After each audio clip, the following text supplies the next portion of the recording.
So hello everyone, welcome to Infinity Success Academy. आज के इस वीडियो में मैं आपको लाइट एंड रिफ्लेक्शन चैप्टर के बारे में पढ़ाऊंगा। सो ये चैप्टर बेसिकली क्या है, पहले मैं आपको इसका शाब्दिक अर्थ बताऊं। लाइट लाइट हमारे पास, लाइट का एक जो मेजर सोर्स है वो है हमारा सन। ठीक है, लाइट हम सभी जानते हैं, लाइट के बिना हम कुछ देख नहीं सकते। We are not able to see anything. So light, reflection और रिफ्रैक्शन, बेसिकली ये 10th क्लास सीबीएसई का 10th चैप्टर है, ऑप्टिक्स में आता है। और साथ में ये फिजिक्स का एक चैप्टर है। ठीक है, सो पहले समझिए कि लाइट क्या होती है। लाइट, जो सन की लाइट होती है उसके अंदर बहुत, सन की लाइट के एक्चुअली तीन पार्ट होते हैं। एक होती है अल्ट्रावायलेट रे, एक होती है विजिबल स्पेक्ट्रम। हम अच्छे समझेंगे विजिबल स्पेक्ट्रम क्या होती है। और फिर तीसरी होती है इंफ्रारेड रे। सो यहाँ पर जो हमें दिखती है वो सिर्फ विजिबल स्पेक्ट्रम ही दिखती है। विजिबल स्पेक्ट्रम कुछ 7 पार्ट्स में होती है, जिसको हम बोलते हैं विब जियोर। ठीक है, violet, indigo, blue, green, yellow, orange and red. So पढ़ते हैं इसको, थोड़ा समझते हैं इसको कि रिफ्लेक्शन क्या होता है। जब कोई लाइट किसी सरफेस से वापस से टकराकर अपने पाथ पे चली जाती है, इसको बोलते हैं रिफ्लेक्शन, जिसको आप समझते हैं परावर्तन। ठीक है, रिफ्रैक्शन को समझे। रिफ्रैक्शन एक्चुअली होता क्या है, अगर आप स्क्रीन पे देख पा रहे हैं, रिफ्रैक्शन समझाते हैं। रिफ्रैक्शन, मान लीजिए कोई लाइट सोर्स है और यहाँ से लाइट आ रही है, और लाइट एक मीडियम से जब दूसरे मीडियम पे ट्रैवल करती है तो ये थोड़ा सा बेंड होती है, अपने पाथ से कुछ बेंड होगी। और फिर ये जो भी है, इस बेंडिंग ऑफ लाइट को ही रिफ्रैक्शन बोलते हैं। ओके, सो अब हम आगे पढ़ते हैं। हम इस वीडियो लेक्चर सीरीज के अंदर मोस्ट इंपॉर्टेंट क्वेश्चन सॉल्व करेंगे। पहले हम पी वाई क्यूज सॉल्व करेंगे और साथ ही साथ एम सी क्यूज सॉल्व करेंगे, और समझेंगे कि लाइट इमेजेस और जो स्फेरिकल मिरर होते हैं वो क्या एक्चुअली वो वर्क कैसे करते हैं। उनकी अपनी अलग न्यूमेरिकल्स होती हैं जो फॉर्मूला लग के लगती हैं। अक्सर लोगों को लगता है कि फिज़िक्स न्यूमेरिकल है, जो बिल्कुल मैथमेटिक्स की है तरह है। तो ऐसा बिल्कुल नहीं है। जो फिज़िक्स है वो भले ही न्यूमेरिकल है, उसमें बेसिक मैथ्स तो यूज़ होती है, बट जब तक आपको थ्योरी पता नहीं होगी तब तक आप फिज़िक्स के क्वेश्चन सॉल्व नहीं कर पाएंगे। तो अब मैं आपको समझाता हूँ, कुछ इंट्रोडक्शन देता हूँ। When light falls on a body, जब लाइट किसी बॉडी पर फॉल होती है तो तीन चीज़ें होती हैं, या तो वो एब्जॉर्ब होगी, या तो वो ट्रांसमिट होगी, और या ही वो लाइट में भी get reflected back to the same medium. समझते हैं इस चीज़ को। अगर लाइट, मान लीजिए ये कोई सोर्स है, अब लाइट तो किसी सोर्स से ही आएगी ना, ये अपने पाथ पे जाती है और light travel only on straight path. अब मान लीजिए ये कोई बॉडी है, तीन बॉडीज हैं। ठीक है, तो मान लीजिए पहली बॉडी है, उसने क्या किया, वो लाइट को एब्जॉर्ब कर लिया उसने। ठीक है, दूसरी बॉडी अगर होगी, वो लाइट रे को ट्रांसमिट कर देगी, अपने अंदर से पार कर देगी, या कुछ सर्टेन एंगल पे उसको निकाल देगी अंदर से। और तीसरा क्या होगा, वो तीसरी कोई बॉडी है, वो क्या करेगी, उसी सोर्स से आने वाली लाइट को रिफ्लेक्ट बैक कर देगी। ठीक है, किसी सर्टेन एंगल पे। बस, तो हमने ये चीज़ समझी कि लाइट जो होती है, अगर वो किसी बॉडी पे पड़ती है तो तीन चीज़ें होती है, वेदर में B it absorb by a body, transmit and, या फिर वो हो जाएगी रिफ्लेक्ट। ओके, दूसरा पॉइंट पढ़ते हैं, refraction of light. Reflection of light क्या है? इस ये फिनोमेना है जो बाउंसिंग बैक लाइट को बाउंस बैक कर देती है अपने सेम मीडियम पे। मान लीजिए ये कोई सरफेस है और यहाँ से ये लाइट आ रही है और उस लाइट को वापस से अपने पाथ पे उसी सेम मीडियम में भेज दिया। तो ये हो गया आपका reflection of light. Laws of reflection पढ़ते हैं। जब कोई इंसिडेंट रे, रिफ्रैक्टेड रे एंड और जो नॉर्मल है वो सेम प्लेन पे लाई करते हैं at the point of incidence पे, तो ये लॉ ऑफ रिफ्लेक्शन है। इसको समझते हैं। Let me rub this first.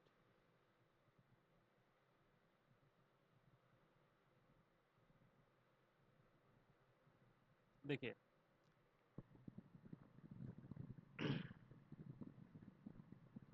अब क्या है कि मान लीजिए ये कोई बॉडी है,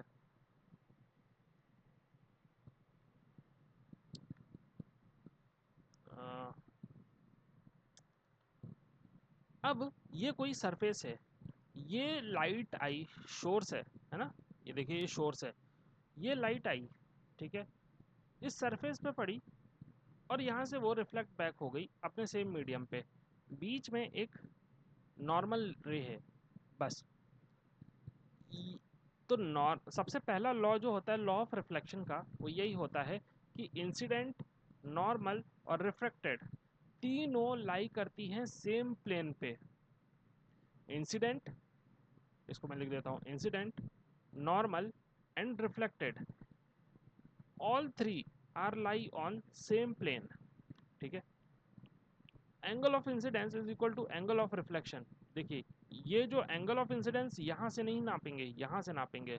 हमेशा जो एंगल ऑफ इंसिडेंस रहेगा वो नॉर्मल, ये देखिए नॉर्मल है, ये लाइट गई, ये अपने सेम पाथ पे चली गई।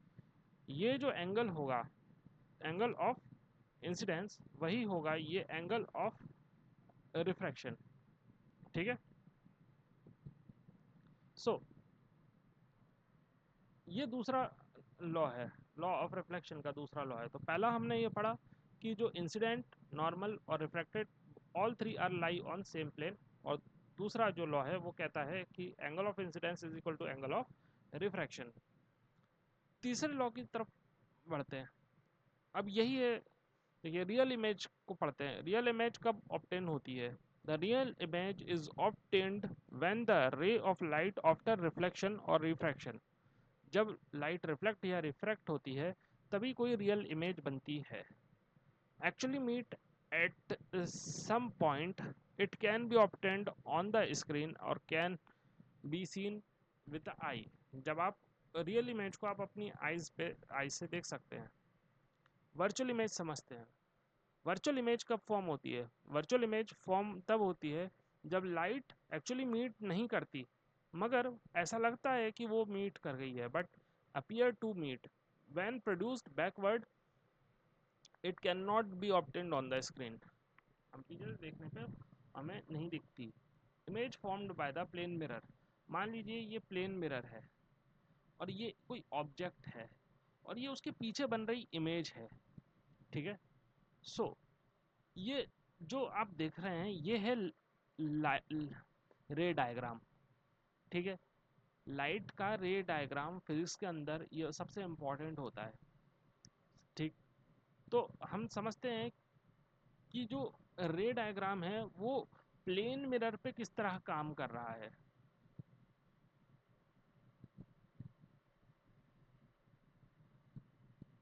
ओके,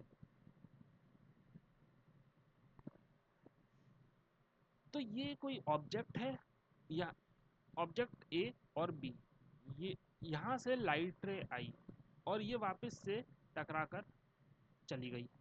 इसकी इमेज जितनी दूर ये जाएगा उतनी दूर ये भी जाएगा। यहाँ पर image A dash B dash है और दूसरी जो रे जाएगी वो यहाँ से टकरा कर इस पाथ पे चली जाएगी, सेम यहाँ से। अब जो ये इमेज बनी, ये क्या कहलाएगी? सबसे पहले ये कहलाएगी इन्वर्टेड। सबसे पहले ये कहलाएगी, सॉरी।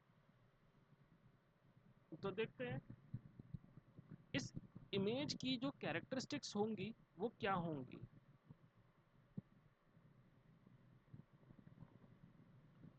तो पढ़ते हैं इस इमेज की कैरेक्टरिस्टिक के बारे में। सबसे पहले ये जो इमेज है ये है वर्चुअल एंड इरेक्ट। ठीक है, इरेक्ट मतलब होता है जो बिल्कुल सीधा।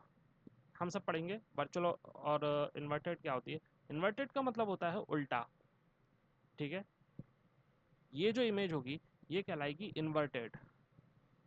बट ये जो अगर कोई इमेज इस तरीके से सीधी की सीधी पड़ रही है, ये ए बी, तो ये कहलाएगी आपकी इरेक्ट इमेज।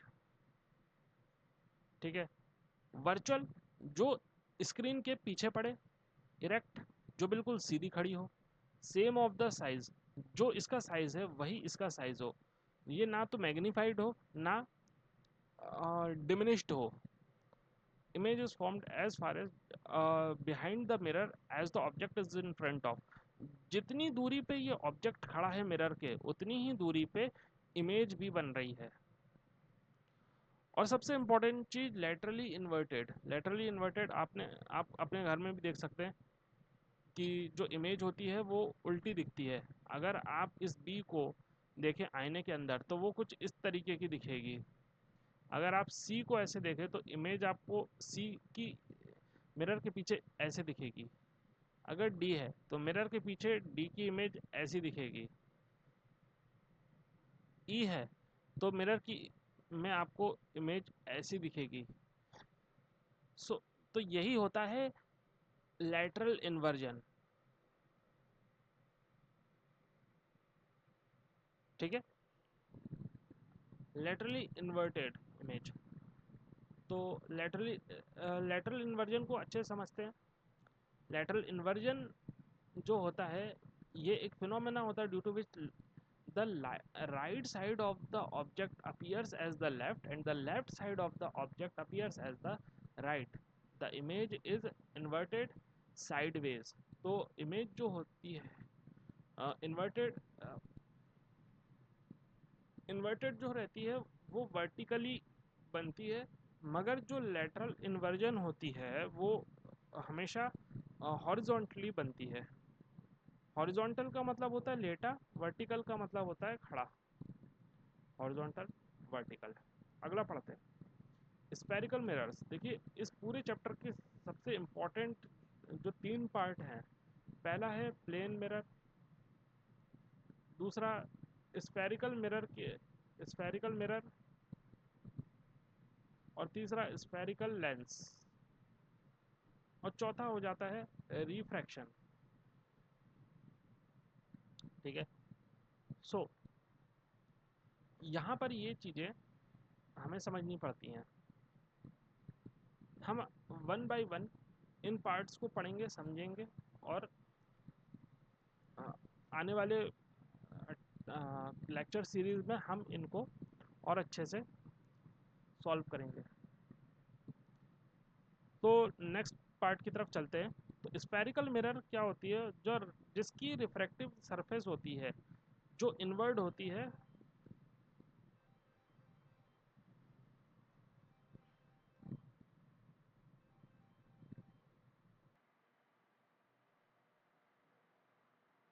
ओके, तो जो स्फेरिकल मिरर होता है वो होता है refracting surface, this is inward called concave mirror. ठीक है, कॉनकेव मिरर सीधी सी बात है क्या होता है, लेट मी रब।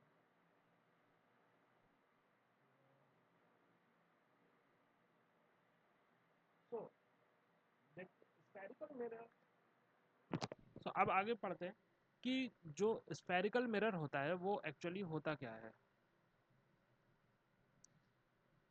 स्फेरिकल मिरर के अंदर दो पार्ट्स आते हैं। अब जो स्फेरिकल है, स्फीयर, वो स्फेरिकल मिरर, वो पहली चीज़ तो वो मुड़ा रहेगा, इसको बोलते हैं स्फेयर।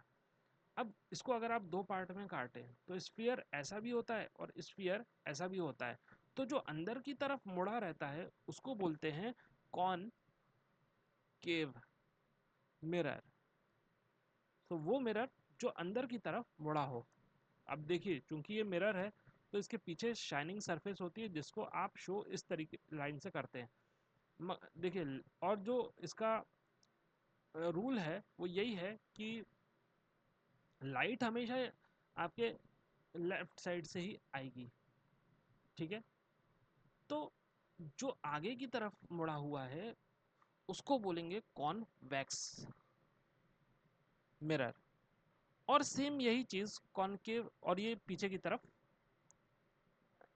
आपका शाइनिंग सरफेस, और सेम यही चीज आपको लेंस में भी देखने मिलती है। लेंस हम जब पढ़ेंगे तब उसको अच्छे से देखेंगे, अभी हम कॉनकेव मिरर के बारे में और अच्छे से समझते हैं। तो जो कॉनकेव मिरर है, ये वाला मिरर,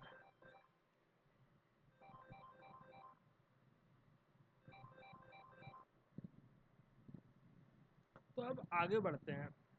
यहाँ पर जो कॉनकेव मिरर होता है, कॉनकेव मिरर मतलब ये वाला मिरर, ठीक है, सॉरी थोड़ा, ये वाला मिरर जैसे जो अंदर की तरफ मुड़ा रहता है और जिसके पीछे शाइनिंग सरफेस होती है, ये होता है कॉनकेव मिरर।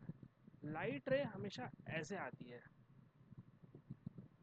अब क्या इसमें जो इमेज बनती है हम उसकी कैरेक्टरिस्टिक को पढ़ते हैं।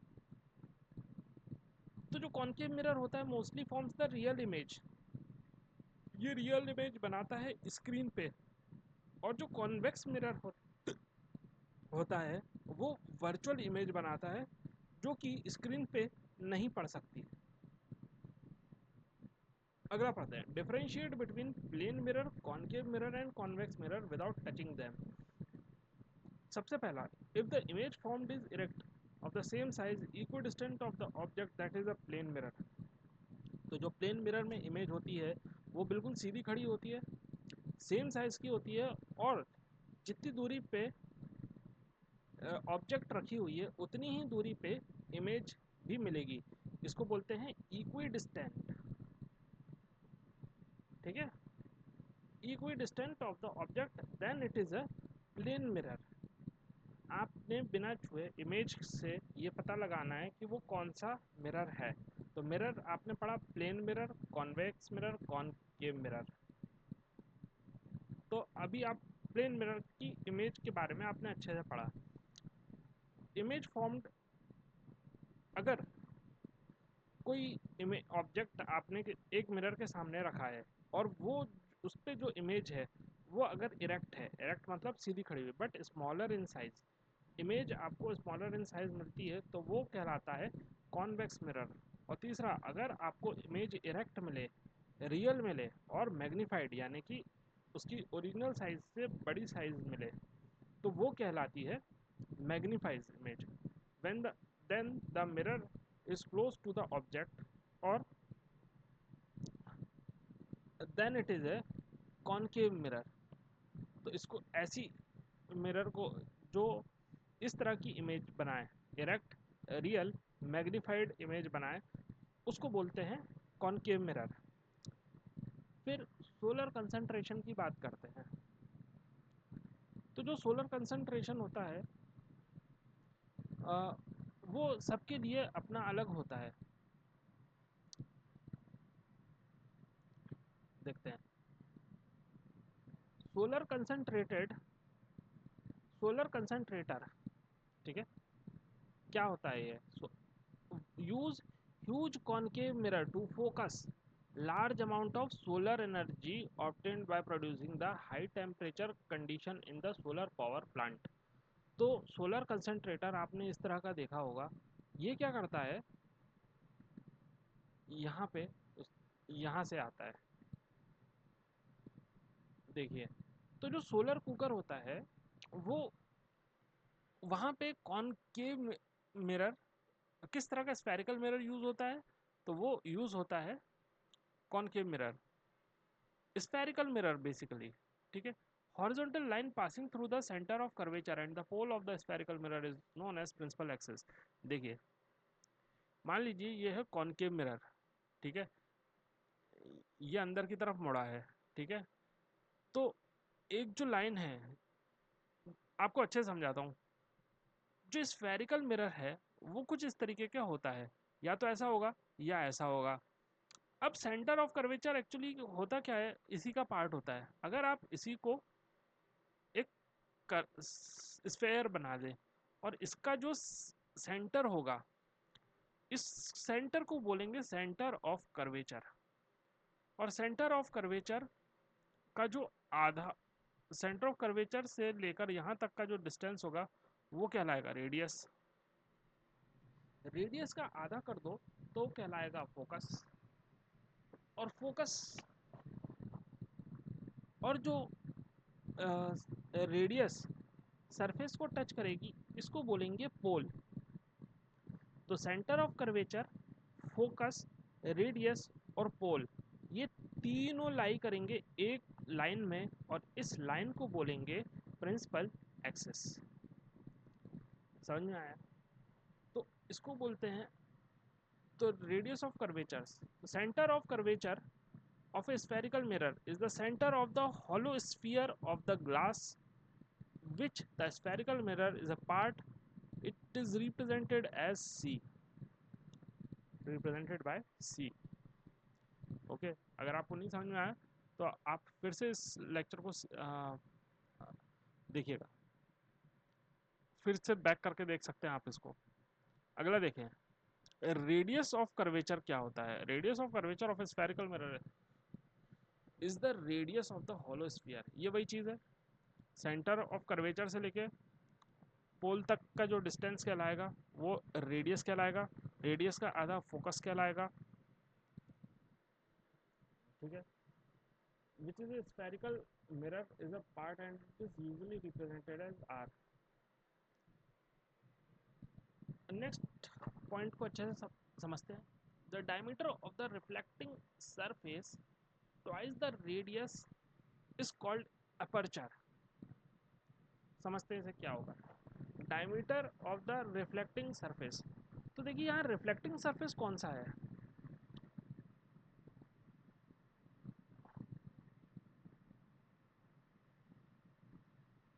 देखिए रिफ्लेक्टिंग सरफेस जो है वो मिरर का ये है। ठीक है, यही है ना रिफ्लेक्टिंग सरफेस। ठीक है, बस इसी को बोलेंगे अपर्चर और ये जो कहलाएगा डायमीटर कहलाएगा। ठीक है, तो diameter of the reflecting surface, ठीक है, देखिए क्या लिखा है, the diameter of the reflecting surface twice, that is twice the radius. आप रेडियस को ट्वाइस कर देते हैं तो डायमीटर बन जाता है, इसी को बोलते हैं अपर्चर।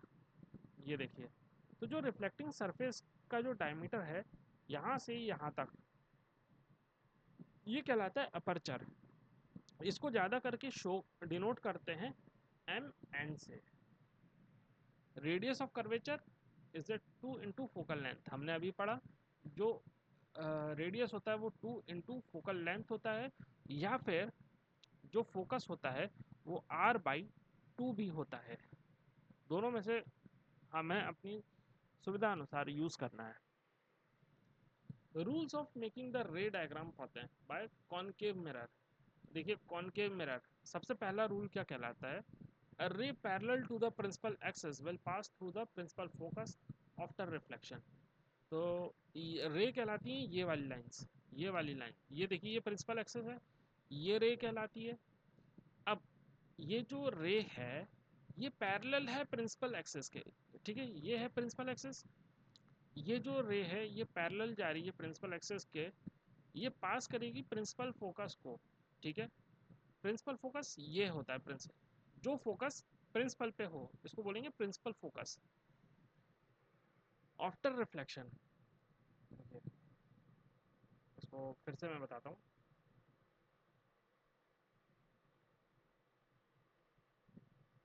ओके,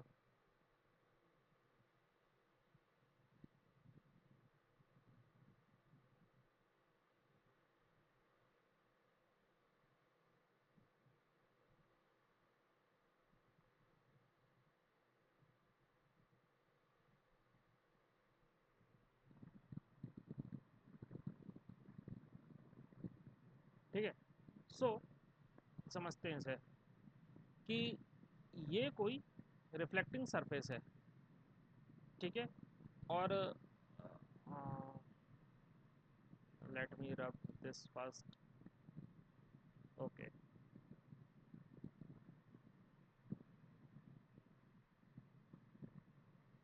समझते हैं इसे?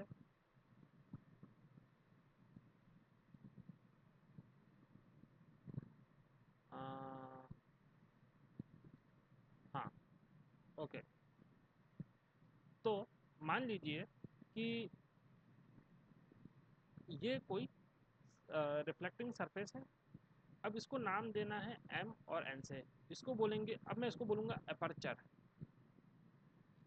इसको आप पूरा एक मिरर बना दो, स्फीयर बना दो, तो इसका जो सेंटर कहलाएगा वो सेंटर ऑफ कर्वेचर कहलाएगा। इसका आधा कहलाएगा, इसका आधा कहलाएगा आपका फोकस, हमने अभी डिस्कस किया इसे। और ये कहलाएगा पोल, और ये कहलाएगा प्रिंसिपल एक्सेस। ये जो लाइन गई ये कहलाएगी प्रिंसिपल एक्सेस। सो अब समझते हैं इसको अच्छे से। यहाँ पर देखिए, जो एम एन है वो अपर्चर है, ये है पोल, प्रिंसिपल एक्सेस। अब अगर कोई लाइन पैरेलल आ रही है प्रिंसिपल एक्सेस के, पैरेलल मतलब जो कभी आपस में ज़िंदगी में ना टकराए, तो ये पास करेगी प्रिंसिपल फोकस से। ठीक है, इसको फोकस बोलें या प्रिंसिपल फोकस कह लें। ये है पहला लॉ। दूसरा लॉ पढ़ते हैं। एक जो रे है पास करती है अगर प्रिंसिपल फोकस से कॉनकेव मिरर का, तो वो पैरेलल जाएगी आफ्टर रिफ्लेक्शन। ये देखिए, अभी हमने ये पढ़ा कि अगर कोई रे है जा रही है पैरेलल प्रिंसिपल एक्सिस के, तो वो प्रिंसिपल फोकस से पास करेगी। मगर अब जो पॉइंट है वो ये कह रहा है कि इसी का वाइस वर्सा, अगर कोई रे है और वो फोकस से पास हो रही है, तो वो पैरेलल जाएगी कॉनकेव मिरर के अंदर।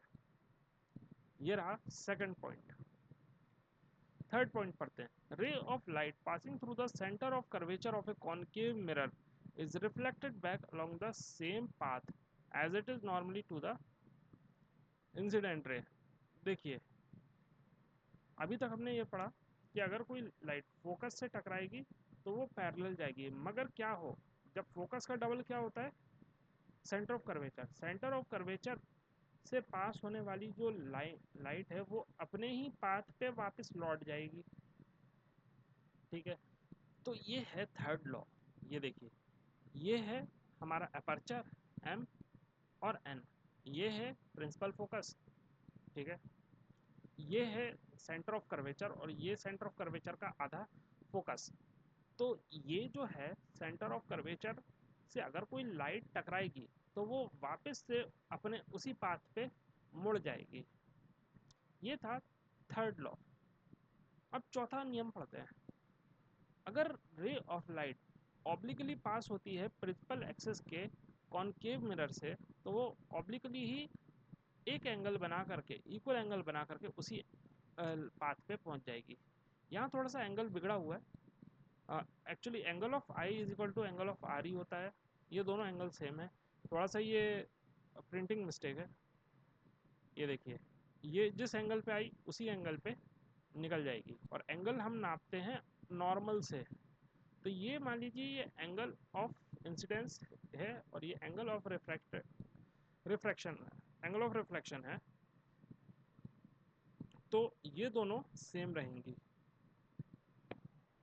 ठीक है, अगेन ये है सेंटर ऑफ कर्वेचर। अगर आप इसको, सेंटर ऑफ कर्वेचर क्या होता है, अगर आप इसको पूरा एक सर्कल बना दो और उसका जो सेंटर रहेगा centre of curvature, centre of curvature का आधा प्रिंसिपल फोकस, और ये रही आपकी प्रिंसिपल एक्सिस। इसको फोकस भी बोल सकते हैं और प्रिंसिपल फोकस भी बोल सकते हैं। और ये है प्रिंसिपल एक्सिस, ये है अपर्चर एम एन। ठीक है, तो हमने ये देखा कि image formed by the concave mirror of different position of the object. अगर ऑब्जेक्ट, इसको हम अच्छे से समझेंगे।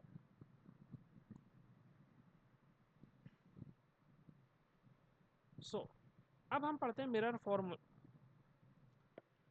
मिरर फॉर्मूला क्या होता है,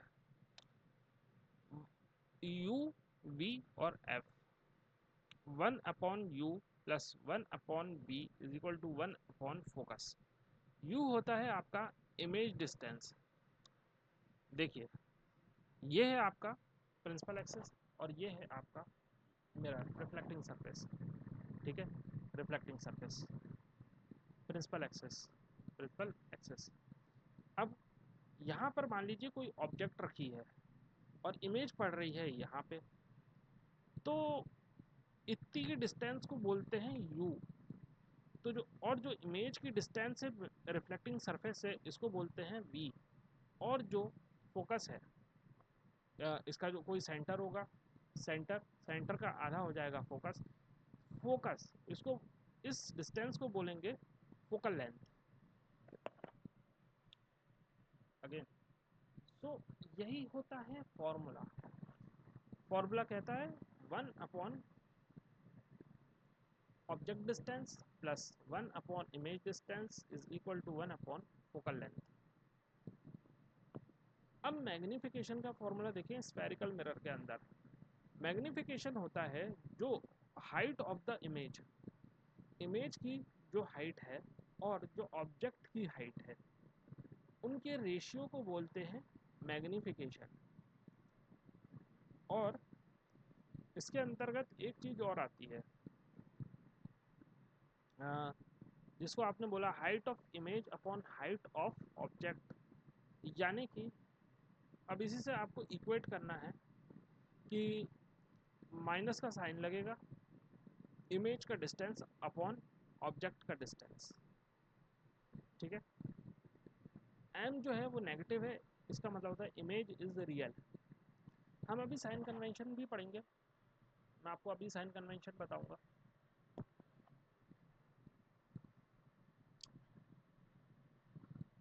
और आपको बता दूं कि ये जो वीडियो लेक्चर सीरीज़ है ये मेरे प्रीमियम यूज़र्स के लिए है। सो इसके आगे मैं आप सभी से रिक्वेस्ट करूंगा कि प्लीज़ फोकस होकर के देखिएगा।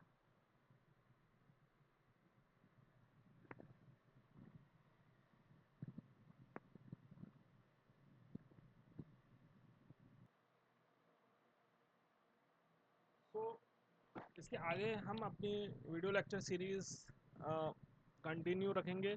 नेक्स्ट लेक्चर में मैं आपको स्फेरिकल मिरर से रिलेटेड बहुत सारे क्वेश्चंस करवाऊंगा, एमसीक्यूज़ करवाऊंगा, और वन वर्ड जो 5 नंबर के क्वेश्चंस आते हैं हम वो सॉल्व करेंगे।